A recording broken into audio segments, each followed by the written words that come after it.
So this is our 10th episode, and we thought it might be a good time to kind of explain what it is that we're doing and kind of briefly go over the mission of what we're trying to do, and explain how you can kind of take this concept and sort of apply it to some of your own things to help improve either your crew or your local culture, improve yourself. So for me, and you'll explain your side of it, but for me, I was thinking about ways of improving the culture and what can I do to help move the culture forward. And that's what sort of led to volunteering at the Venice Art Walls. And then that led to opening this studio and a gallery for graph writers, community art space, place for black book sessions and stuff. And so that sort of frame of mind, or that sort of mindset, is what led me to wanting to do a podcast to sort of help spread some information. So here's how I look at it, and I'd like to hear your take on it. So It's this idea that if you're going to change something I don't want to say that change, because that just feels like, it feels a little pretentious to say like, we're going to change the culture, maybe expand. We're going to make an effort to contribute to the betterment of the culture. Something there you go. More like, that's right. Anyway, so how do you help to improve something as big as graffiti culture? And one way you can do that is to put out information that we find helpful that would help people improve themselves. So with that, you have people that are getting better, and they're better as people, and they're part of this culture. So that already kind of starts to improve the culture. But then also this idea that, for me personally, and I know that this is how a lot of people work when they've learned something that they find changes them, or like, how you get these little bits of information that you're like, damn, like a light pops on. And you're like, I didn't even know to even think about that. Yeah. And then that has this kind of like snowball effect that leads to big change in your life. When something like that happens to people, I think there's this human sort of desire to share that knowledge with other people that you care about. So like Cub and I are both on these kind of growth mindsets where we want to continue learning, continue educating ourselves. And through those kind of journeys, we pick up all this different information. And so what we're trying to do is gather those little bits of kind of life-changing information that we've received through various channels, applying that to graffiti, and then feeding that out to the culture in hopes that we can make positive changes. I don't know. That's beautiful. Not only am I extremely grateful for being in a place in my life right now where I can do just what you said, which is having that growth mindset and allowing myself to learn new things. Ultimately, removing the shit that doesn't serve us. Cleaning fucking house. Like having that open mind where the things that I think that I've known this entire time and the way I've gone about doing things perhaps was not the best way to do it. So just having that mindset. So here's being grateful to be in a place where I got a clear fucking head, where I can look at these things in my life and remove the shit that's not serving me, okay? So that's one. The timing. Once I was in a place where I could actually admit to myself that I need to look at these things and pull the covers off some shit. Once I got to that place, it's amazing the things that you can be aware of when they show up, such as our conversation over the privilege to be a part of this with you and to do exactly what we're doing. So not only can we be held accountable for what we're doing by putting it out there and being completely transparent about what we're trying to do here, but we can ride this fucking ride with all of you. So it's like you just mentioned how we're just excelling in moving through this part of our lives and trying to the betterment of the culture of our lives, of ourselves as individuals. So in that process, holding ourselves accountable by putting it out there and recording it and then releasing it for people to see the progress puts a little bit more, I don't want to say importance on it, but just fucking holds us accountable, keeps us moving. Rather than not saying anything to anybody, and it could be your own little secret that you can like kind of tuck under your pillow if you feel tired one day. It's like, no, we've already said we're going to do this. We're going to fucking do it. So then you have that. Then it's admitting that I'm just learning this shit. The beauty of this is not only being able to speak on it, but then learn these things with everybody else who's listening, the ones who have been there since day one or the ones who are just tuning in today. So the main thing I'm trying to say is I'm just incredibly grateful for being aware of such a fucking cool opportunity to spotlight these type of things at a time in my life where I've needed that growth in all the ways of my life. So one thing is just scratching the other's back. It's literally pulling each other up and up and up. And again, being accountable for it and then walking this walk with all of you constantly. We're all learning together, which is the other beauty of feedback.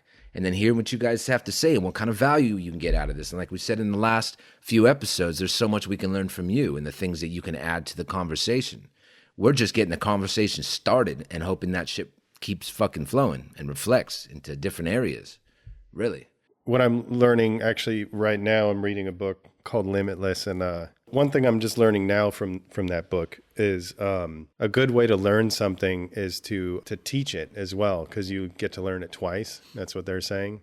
So when you hear something, say, you know, when we did the mindset idea, it's like you learn from reading the book. And then when you share the knowledge and kind of explain that to somebody else, it kind of reinforces that in your brain. You know, they say like passing information is part of the education process. So that's kind of part of why we're doing it for ourselves. But the main thing is if we can share this information that we're coming across that we find that is life-changing for us, there's a possibility it'll be life-changing for other people. And by relating that to graffiti culture, it could help improve the culture that we love being a part of.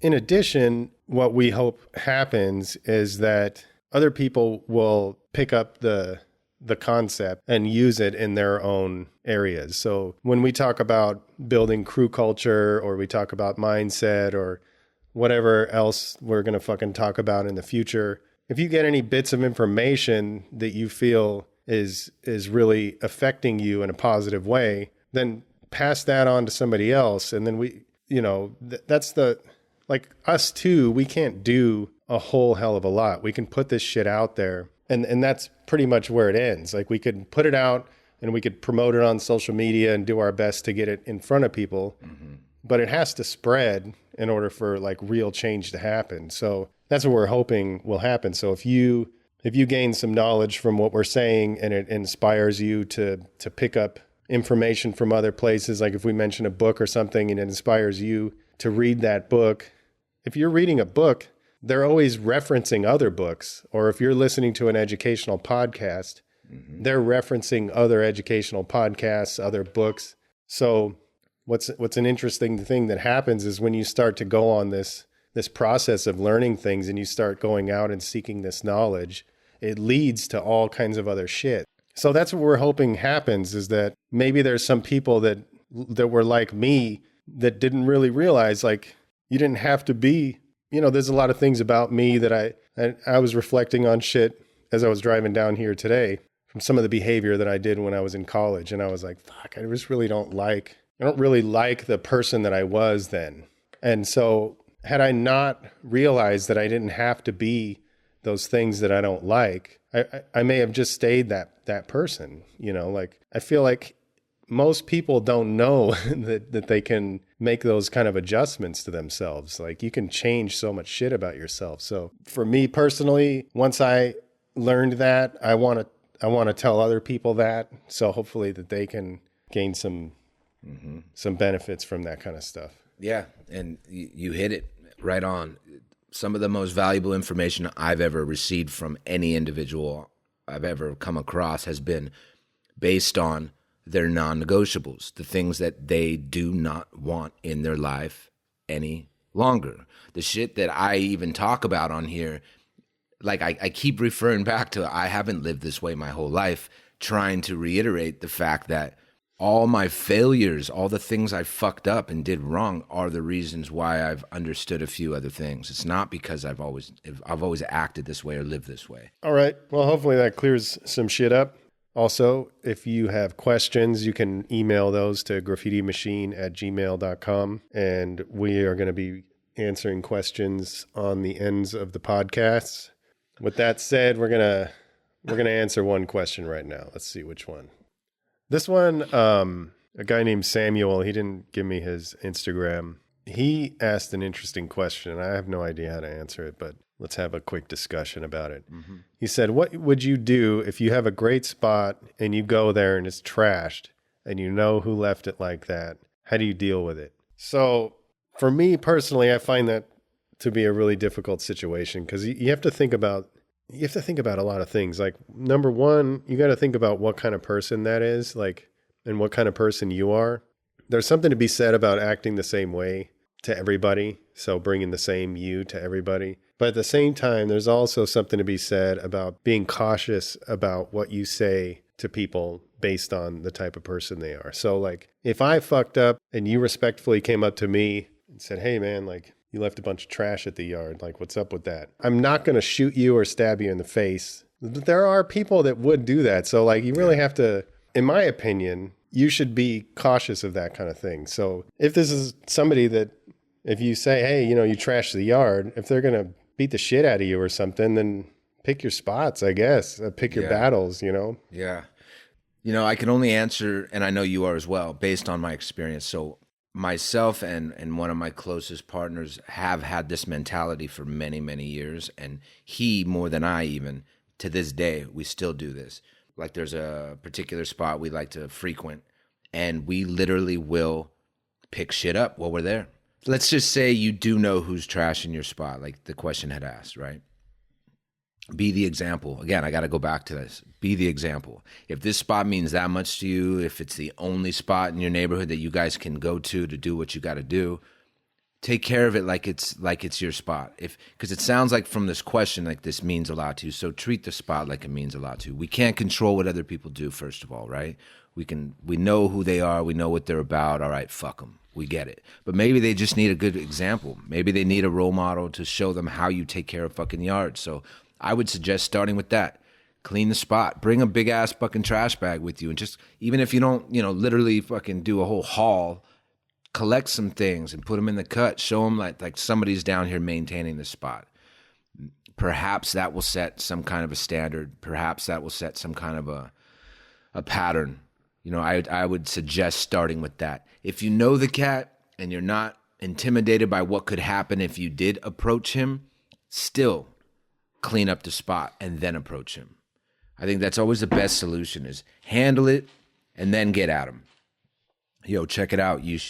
I suggest you come at this spot like this and like that next time. If we want to be coming back here on a regular basis to do our thing, we got to keep it on point. Because again, like, I know there's a bit of politics involved in, like, let's say it's like an underpass in a particular neighborhood. It's like, yo, this is my crew's fucking spot. You toys stay the fuck out. And I get that. I understand that. But the reality of the situation is you're still gonna have some traffic in there. Things are gonna happen. So just setting that example, and some shit will never be able to fucking stop from happening. I can't tell you how many times I've been to a spot where I gotta maintain it. No matter how many times I've been there, how much of an example we set, I still gotta pick shit up, clear the spot, wherever we're gonna get down, whatever. I'd say set an example. That's a much better example, and it's also falls in line with another concept by that Jocko Willink guy. It's called extreme ownership, and it's like you and I have talked about it, where my dad was telling me about this guy that is super into scuba diving, and he said that now he doesn't even like, I don't know what he used to do, like fucking go look at fish or something. And now he doesn't even do any of the things that he enjoys doing. He just goes and he picks up trash under the water. He didn't put all that trash there, but he's now taking ownership of it. So I think what I said is valid to a certain degree in terms of, like, if you are going to say something, like, just be mindful of the person you're saying it to. There's people have all kinds of different mindsets. And so it's good to adjust the way you approach people based on that stuff. To a certain degree, if that's not how you do it, then fine, that's how I do it. But what Cub is saying, I think, is the most absolute best way to go about it, is just take ownership and clean that shit up. If you want to take it an extra step, just post a positive shit on your Instagram story and just say, hey, you got to keep the yard clean. Don't call out the person and say, hey, fucking Jimmy Jimbo 276 trash the yard or whatever. Yeah. But, like, make it a positive thing and say, we're cleaning up the yard today. Maybe that'll influence other people to take that. That's great, because if you don't call somebody out on it, okay, because let's just say you did call them out on it because you thought that'd be the best course of action. And we kind of touched on this on the last one when it came to the guys in your show and like how you handle the situation. Because that could stem into something else where that cat, if you didn't call him out and you just set that example, he might see that and be like, oh, fuck. We shouldn't be smashing our 40s down here, or we shouldn't be fucking throwing our bucket at the wall when we leave, or whatever the fuck. All right, I'll listen. I'll pay attention next time, and we'll try to keep things on point. Perhaps if you were to get at him all fucking sideways, it'll be trashed twice as hard the next time. So another way that I look at it is, I remember how I was when I was younger. That's why I just gave you that scenario, because I was the kid who threw their fucking beer bottle at the wall. I was that kid who threw the bucket in the fucking whatever the fuck. I didn't even think twice about it. So when I see that shit now and we are cleaning it up, I feel like I'm making up for things that I had done in the past. Like, it's my turn to fucking pick this up. It's my turn to do this. It's my turn. And if we all had that mentality, or let's just say 50% of us had that mentality, the shit will look a lot cleaner every time you go down there. At least it's that many more people doing this fucking thing. And, whatever. You can't expect everybody's going to want to live that way, and you can't expect anybody going to give a shit about what we're saying right here. But overall, I think it's, just set the example. Be the one who kind of starts that pattern. Yeah. I think that's a good place to end. Yeah. We have more questions, and we're hoping to get more from you. So please, send those in, graffitimachine@gmail.com. We really like hearing feedback. Send us whatever questions you want, anything relevant and anything that we feel like is going to be a conversation that we could have that would bring value to the culture, then we will definitely cover those. In addition, I think we should ask people to help us out by rating us and reviewing and subscribing on iTunes. Always, yeah. Because what we're trying to do here is for all of us, and you're only going to help, be sitting at this table with us. Essentially, you're a part of the family and a part of the team. So if you can contribute by doing those kind of things, those are huge. Yeah. Sharing it on Instagram also. And just to be perfectly clear, this is not about us, and us asking you to share this is not inflating our egos. It's a way that the content gets rated higher and it gets put in front of more people. Mm-hmm. So we are going to continue to do our best to put out content that we feel is going to be valuable to the culture and help move the culture forward, and hopefully create positive change among the culture and the people that are participating in it. So the absolute best thing you can do for us is to rate, review, subscribe on iTunes, share the podcast on your Instagram. You can even, another great way that you could help spread this information is if there's a nugget of information or some kind of something that you heard us say that feels important to you, then put that on there. Shout that out. You don't even have to tag us. Just put that information, put that information out there and help other people grow with you. Mm-hmm. If that makes any sense. Absolutely. We very much appreciate everybody for listening, and we will be back next week. Yes, sir. All right, we're out. Stay up. Thank you. Peace.